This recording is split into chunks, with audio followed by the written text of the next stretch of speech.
More hit the ground hard. Her lungs burned and her legs refused to move. Around her, alien candidates continued running, their powerful bodies built for endurance that humans could never match. Though with their armored scales moved like machines.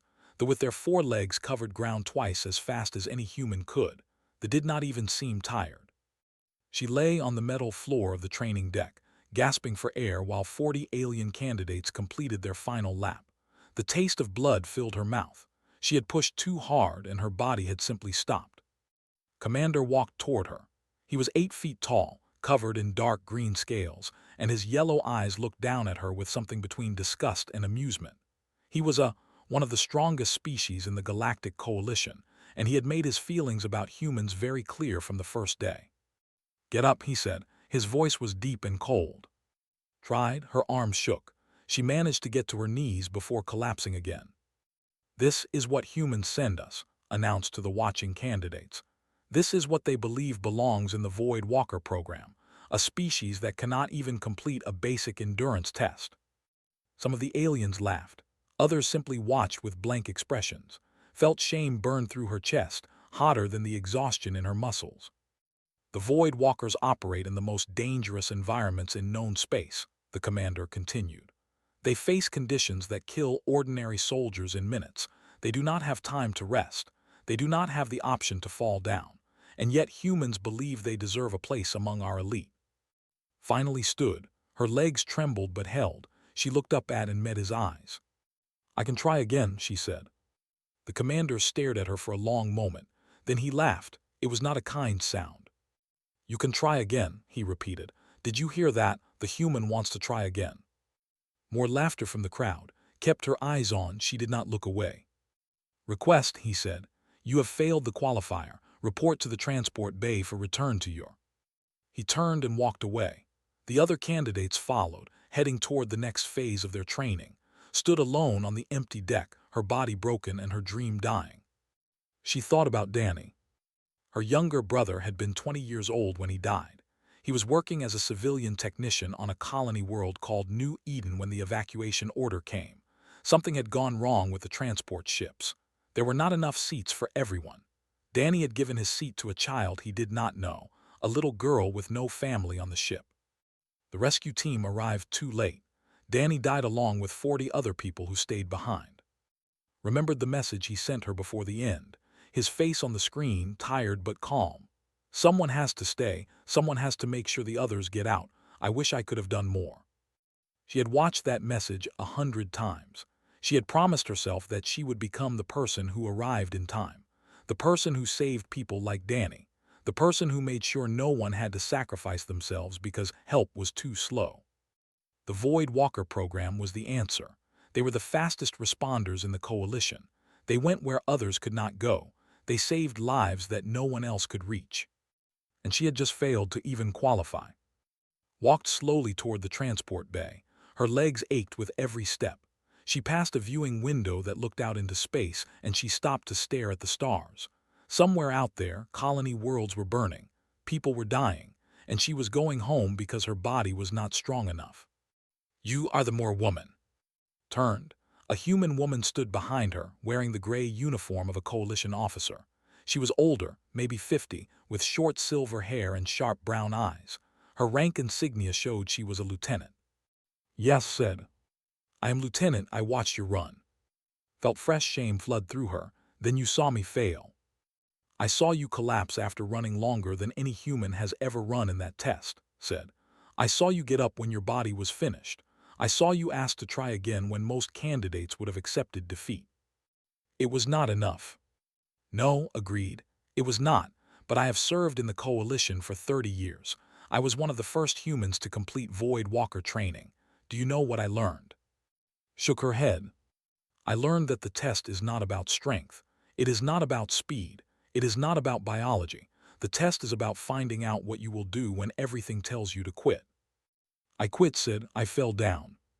"You fell down because your muscles stopped working. That is biology. You tried to get up anyway. That is character." Paused. "Commander has the authority to grant a second attempt at the qualifier. He has never done so for any candidate, but the option exists." "He will not grant it to me." "Probably not, but he cannot stop you from asking. Walked away without another word. Stood by the window, looking out at the stars. She thought about Danny. She thought about the little girl who lived because her brother died. She thought about all the people she would never save if she went home now. The transport bay was in the opposite direction. Turned and started walking toward Commander's office. She found him reviewing candidate files on a holographic display. He did not look up when she entered. "Transport leaves in 1 hour," he said. "You should be preparing." "I am requesting a second attempt at the qualifier," said. Now he looked up. His yellow eyes studied her like she was an insect. "The regulations allow for a second attempt at your discretion." "My discretion says no." "Why?" He walked toward her slowly, each step making the floor vibrate. He stopped when he was close enough that she had to crane her neck to see his face. "Because you will fail again," he said. "Because your species is not built for this. Because sending you into the field would mean sending you to die, and I do not waste resources on guaranteed failures." "Then let me fail again," said. "Let me prove you right. What do you lose?" The commander was silent for a long time, kept her eyes on his, refusing to look away, refusing to show the fear that was screaming inside her chest. Finally, he made a sound that might have been a laugh. "Tomorrow morning, same test. If you fall again, you leave on the next transport and you never come back." "Thank you, Commander." "Do not thank me, human. I am not doing you a favor. I am giving you one more chance to understand where you do not belong." Nodded and walked out of his office. Her legs still hurt, her lungs still burned, but somewhere deep inside her chest a small fire was growing. Tomorrow she would probably fail again, but she would not stop trying until her body truly had nothing left to give. Danny had given everything for a stranger. She could do the same. The drop pod hit the surface of the crucible like a hammer striking stone, felt her teeth rattle and her bones shake. Then the door exploded outward and toxic air rushed in. She had passed the second qualifier. Barely. She had collapsed at the finish line instead of before it, and that was enough. Had said nothing, simply marked her as passed and moved on. Now she was here, on an artificial planetoid designed to break the candidates who thought they were ready for the Void Walker program. Pulled on her breathing mask and stepped out into hell. The sky was orange and filled with clouds that looked like bruises. The ground was black rock and gray dust. In the distance, she could see mountains that glowed red with volcanic heat. The air temperature was already making her sweat inside her suit, and the readout on her wrist told her it would drop to freezing when the sun went down in 6 hours. 72 hours. That was how long they had to survive. No shelter provided, no food supplied, just the basic kit on their backs and whatever they could find or build. The other candidates were already moving. She could see the heading toward the mountains, their armored bodies able to handle the heat. They were digging into the ground, creating burrows where they could regulate their body temperature. They were climbing the rock formations, their 4 legs carrying them to high ground where they could see predators coming. Had none of these advantages. Her human body could not handle the heat or the cold. She could not dig fast enough to make a shelter. She could not climb the way they could. And when darkness came, she would be blind while the aliens with their superior eyes could see perfectly. She started walking. There was no point in standing still. By the 3rd hour, she had found a cave. It was small and dark, and something had died inside it recently, but it would protect her from the temperature swings. She dragged the corpse out and began working on her next problem. The air was toxic. Her mask had filters that would last maybe 40 hours if she was careful. After that, she would start breathing poison. She needed a solution. Remembered something from her training. Some plants could filter toxins from the air. She had seen similar vegetation near the landing zone, thick leaves with a waxy coating. She went back out and gathered as much as she could carry. Back in the cave, she crushed the leaves and packed them into a frame she built from bones she found outside. It was ugly and it smelled terrible, but when she tested it, the air coming through was cleaner. She had solved one problem. Dozens more remained. Night came fast. The temperature dropped so quickly that could see frost forming on the rocks outside her cave. She built a fire using dried vegetation and the small igniter from her kit. The smoke was bad for her lungs, but freezing to death was worse. In the darkness, she heard things moving. Predators. The crucible was stocked with creatures designed to hunt and kill. She could not see them, but she could hear their claws on the stone. Did not sleep that night. She sat with her back against the cave wall, a sharpened bone in her hand, and waited for something to try to eat her. Nothing did, but when dawn came, she found tracks outside her cave. Something large had circled her position multiple times before moving on. She had been lucky. The second day brought new challenges. She needed water. The small supply in her kit was running low. She found a pool in a rocky depression, but the water was filled with parasites visible to the naked eye. She built a filter from sand and charcoal from her fire, then boiled the water in a container she made from a large leaf. It took hours. An alien with better biology could have simply drunk the water and let their immune system handle the parasites. Did not have that option. She had to think her way through every problem. On the second night, she heard screaming. It was coming from the east, maybe a kilometer away. The sound was high and sharp and filled with pain, grabbed her makeshift weapon and ran toward it. She found Al, one of the candidates, lying on the ground. His four legs were twisted at wrong angles, and something had bitten a chunk out of his side. Green blood was pooling beneath him. Recognized him. He was one of the aliens who had laughed when she collapsed during the qualifier. He had called humans weak and useless. He had said they did not belong among real warriors. None of that mattered now. What happened? Asked, kneeling beside him. Predator, Al managed. Came from below, did not see it. The bite wound was bad. Could see venom spreading through the green blood, turning it black at the edges. Al was dying. She opened her kit and found the antivenom. Standard issue, designed to work on most species. She was about to inject him when Al grabbed her arm. Will not work, he said. My species cannot process it. The proteins are wrong. It will kill me faster. Stared at the injector in her hand. He was right. She remembered the briefing. Biology was so different that most standard medicines were poison to them. But there was another way. The antivenom works in human blood, said slowly. If I inject myself, my body will process it and neutralize the venom. Then I can give you a transfusion. Al's large eyes widened. That would put the venom in your system. You could die. I could, agreed, but you definitely will if I do nothing. She did not wait for his response. She injected herself with the antivenom, then used her knife to open a vein in her arm. The blood that flowed out was bright red. She opened a vein in Al's arm and pressed the wounds together, letting her blood flow into him. The next few hours were agony. Felt the venom entering her system, felt it burning through her veins. Her vision went blurry. Her heart raced and then slowed dangerously. She held on, kept the connection, kept her blood flowing into Al until she saw the black color fatting from his wound. When she finally pulled away, she was so weak she could barely stand. But Al was breathing normally. His eyes were clear. He would live. Why? He asked.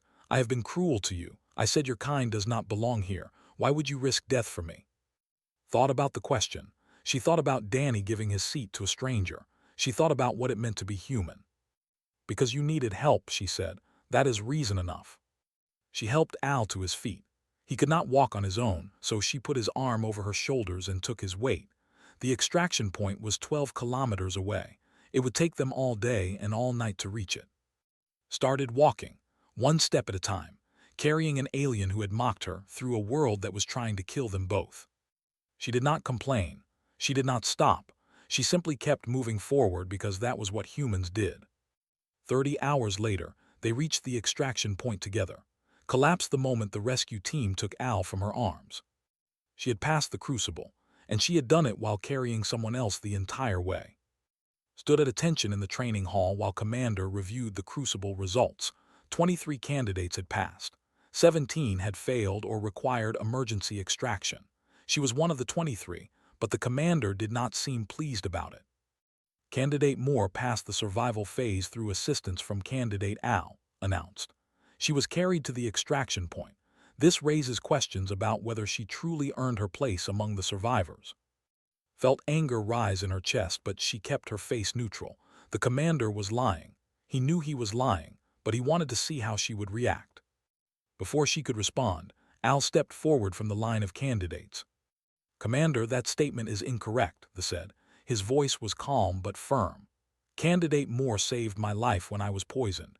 She gave me her blood to neutralize the venom. She then carried me 12 kilometers to the extraction point despite her own weakened condition. I did not assist her. She saved me. The training hall went silent. Aliens did not contradict commanders, especially not to defend humans. Turned his yellow eyes on Al. You are willing to testify to this officially? I am. Candidate Moore is the reason I am alive. I owe her a life debt, and among my people that is not a small thing. The commander stared at Al for a long moment. Then he turned back to. It seems I was misinformed, he said. The words sounded like they hurt him to speak. Candidate Moore passed the crucible on her own merit. We will proceed to combat training. The combat phase was worse than the survival phase. At least on the crucible could use her mind to overcome her physical limitations. In direct combat there was no hiding from the truth. She was slower than every alien in the program. She was weaker than every alien in the program. When she fought one-on-one, she lost. Every single time. They could break her bones with a single strike. They were so fast she could barely see them move. They could take punishment that would kill a human 3 times over. Ended each training day covered in bruises, barely able to walk. But she noticed something strange. When they ran team scenarios, her side kept winning. It took her a few days to understand why. The alien candidates were powerful individually, but they did not work together well. They each fought their own battles, pursued their own goals, trusted their own abilities. Was different. She talked. She coordinated. She saw what her teammates were doing and adjusted her actions to support them. In one scenario, she convinced Anna to work together for the first time. They drew enemy fire while they flanked, directed them both, calling out positions and timing. They won in half the expected time. Admiral Soma Price observed that scenario. She was a human woman in her 60s, commander of the Coalition's Frontier Defense Fleet. She had come to Helix Prime to evaluate the Void Walker candidates and had noticed her watching every training session. After the team scenario, the Admiral approached. You have a gift, Price said. Most soldiers see themselves, you see the whole field. I see what needs to happen, replied. I just help people get there. That is leadership, real leadership, not the kind they teach in officer school. Was not sure how to respond to that. She had never thought of herself as a leader. She was just trying to survive each day. The next morning, Commander called her to a private training room. When she arrived, she found a simulation pod waiting. You have shown unexpected ability in team scenarios, the commander said. Now we test individual psychological resilience. Enter the pod. Climbed inside. The door sealed behind her. Darkness surrounded her. Then the simulation began and found herself standing on a colony world she recognized immediately. New Eden, the day her brother died. She was in the evacuation center. Around her, people were screaming, running, trying to reach the transport ships. She could see the ships through the windows already powering up. There were not enough seats. There were never enough seats. And there was Danny. He was standing by a family, a mother with 2 children. The mother was crying. The children were scared. Danny was kneeling down, talking to them gently. Knew what came next. She had watched the recordings 100 times. Danny would give his seat to the little girl. He would stay behind. He would die. She tried to move toward him, tried to call out his name, but her feet would not obey. Her voice would not come. She was frozen, forced to watch. Danny looked up and saw her. He smiled. You came. I came, she whispered. Too late though, just like always. His voice was different now, colder. You were always too slow, too weak. That is why I died, because you were not good enough to save me. Felt tears streaming down her face. This was not real. Danny had never said these things, but it felt real, it felt true. I tried, she said. I have been trying since the day you died. And you keep failing. You fell during the qualifier. You almost died on the crucible. You lose every fight. Why do you keep pretending you can do this? Closed her eyes. The simulation was designed to break her. It was finding every crack in her armor and pressing on it. But she had been broken before. She knew what it felt like to hit bottom, and she knew that breaking was not the same as staying broken. You are not my brother, she said. My brother believed in me. He told me to keep going. He told me that someone has to stay so others can escape. That is what I am doing. I am staying. I am fighting. And I will keep fighting until I cannot fight anymore. She opened her eyes. The simulation flickered. Danny's face shifted, becoming confused. I am not trying to be stronger than everyone else, continued. I am trying to be strong enough to help. That is all. Just strong enough to make a difference. The simulation collapsed. Found herself back in the training room, climbing out of the pod. Commander was watching her with an expression she could not read. That scenario has broken candidates with far superior combat abilities, he said. You completed it in 4 minutes. I have had 2 years to process my grief, replied. Your simulation could not hurt me more than the real thing already did. Was silent for a long moment. Then he asked a question she did not expect. Why do you continue when you know you will die in real combat?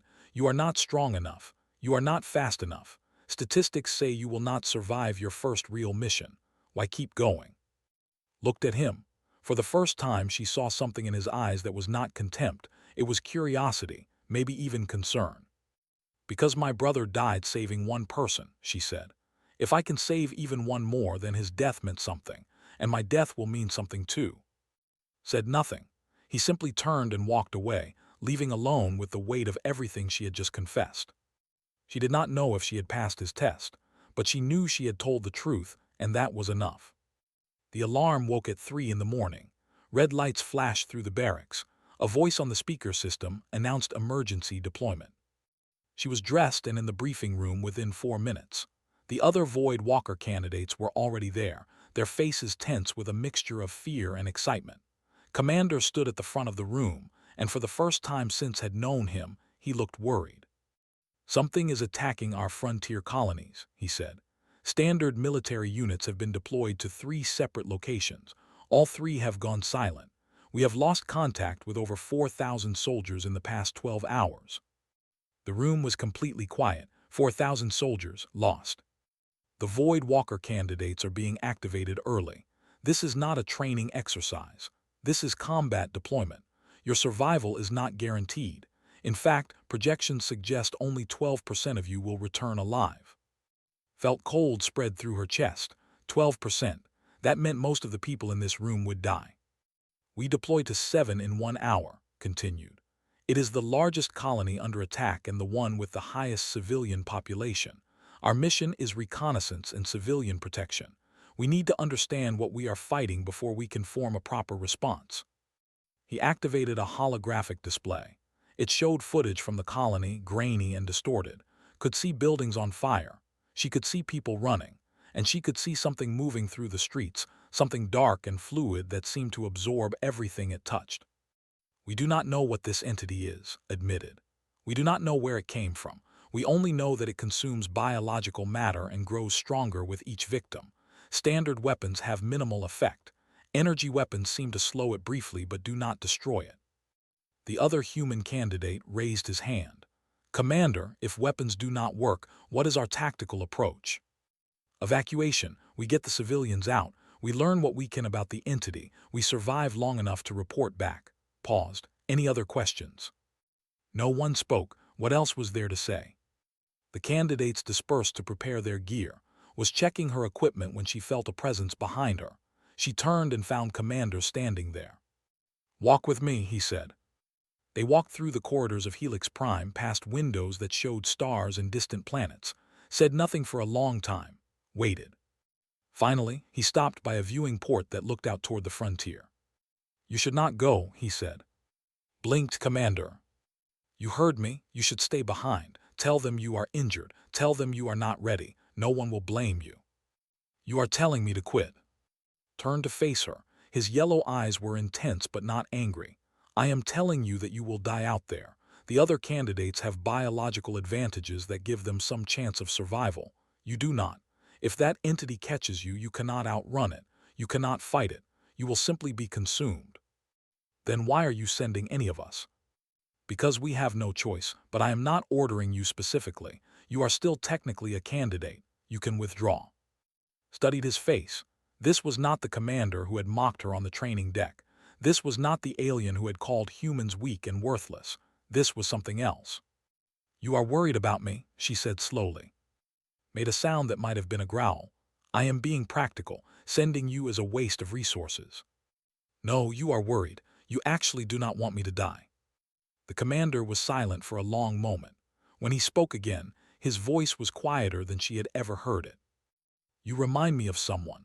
A long time ago, before I became an instructor, I served with a human. He was the weakest soldier in our unit. Everyone expected him to die on our first mission. Instead, he saved 3 of us when our transport crashed. He carried us through hostile territory for 2 days. By the time we reached safety, he could barely stand. What happened to him? He died on our next mission, saving someone else. Humans always seem to die saving someone else. Nodded slowly. That is what we do. It is wasteful, it is illogical, and I still do not understand it. Maybe you do not need to understand it. Maybe you just need to accept it. Looked at her for a long time, then he shook his head. You will die out there, he said again. Smiled. It was a real smile, calm and certain. I know, she said, but I am not going for me. The commander stared at her. She met his gaze without flinching. Get your gear, he said finally. The transport leaves in 30 minutes. They landed on 7 at dawn. The colony was worse than the footage had shown. Entire sections of the city were simply gone, replaced by black organic mass that pulsed like a living thing. The smell was terrible, a mixture of decay and something chemical that Burns' nose even through her filter mask. The Void Walker team moved in formation through the empty streets, counted 19 candidates plus commander, 20 soldiers against something that had destroyed thousands. They found survivors in a community shelter, maybe 300 civilians, mostly families with children. They were terrified, huddled together, watching the doors like they expected death to walk through at any moment. We need to evacuate them to the landing zone, said, 2 kilometers north. The entity is currently concentrated in the southern districts, so we have a window. It learns, said suddenly. Everyone looked at her. The entity. It consumes biological matter, but it also learns from what it consumes. That is why standard tactics failed. The more soldiers we send against it, the more it understands about how we fight. Every death makes it smarter. Al nodded slowly. That would explain why our weapons became less effective over time. It adapts. So we do not fight it, continued. We distract it while the civilians escape. A small team draws its attention while the rest handle evacuation. Considered this, who leads the distraction team? Expected every warrior in the group to volunteer. Instead, there was silence. The candidates looked at each other and understood. They were afraid. They had seen what this entity could do. I will lead the evacuation team, said. Frowned. I expected you to volunteer for the distraction. The distraction is easy. You run and shoot and hope you are fast enough. Evacuation is harder. You have to keep 300 scared people calm and moving. You have to make them trust you in seconds. You have to get children to follow a stranger while their world is ending. She looked at the civilians huddled in the shelter, the children crying, the parents trying to stay strong. This was where she was needed. I can do that, she said. Let me do that. Nodded slowly. Take Alan with you. I will lead the distraction team with the rest of the candidates. He turned to address the group, but caught his arm. Commander, do not throw your life away trying to fight something you cannot beat. Keep them alive. Come back. Looked at her hand on his arm, then at her face. You give orders to your commander now. I give advice to someone who might be my friend. He made that sound again, the one that might have been a growl or might have been something else entirely. Stay alive, human. I want to see what you become. Then he was gone, leading the distraction team into the burning city, and turned to face 300 people who needed her to save them. The evacuation was chaos from the first moment. 300 civilians, most of them having spent days hiding in terror, did not move in orderly lines.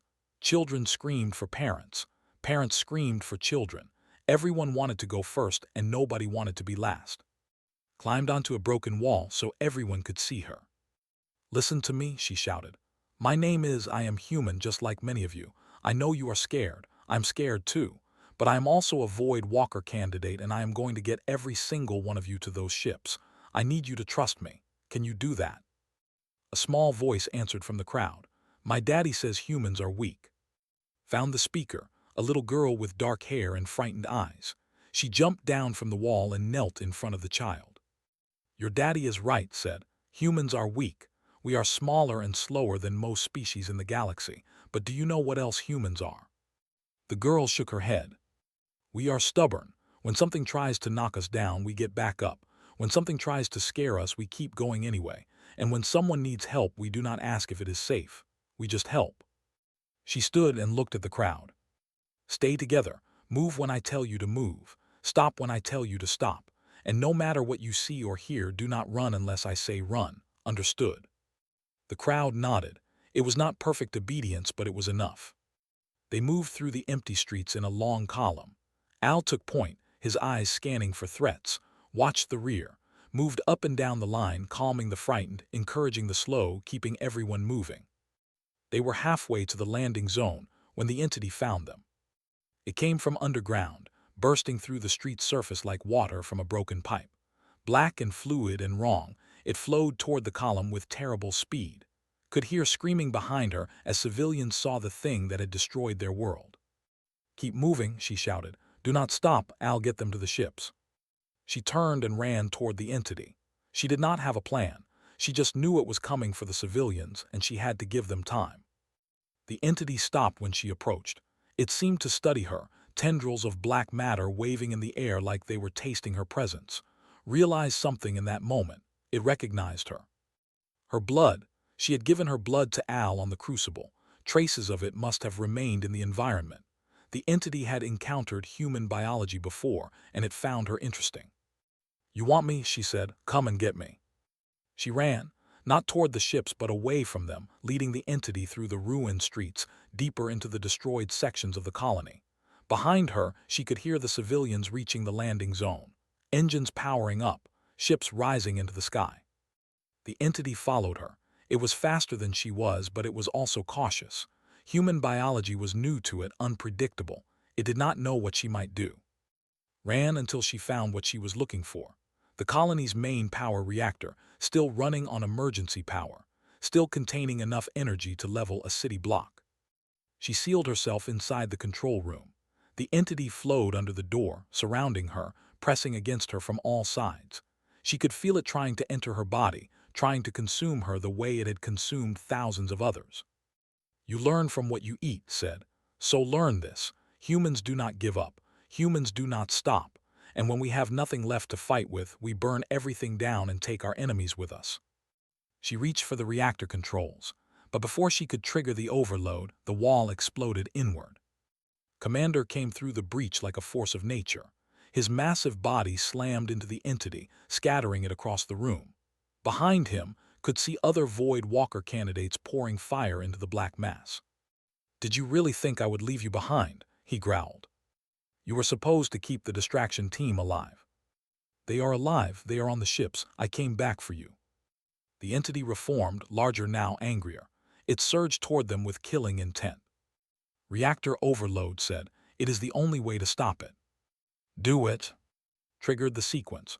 The room filled with warning lights. They had 90 seconds to reach minimum safe distance.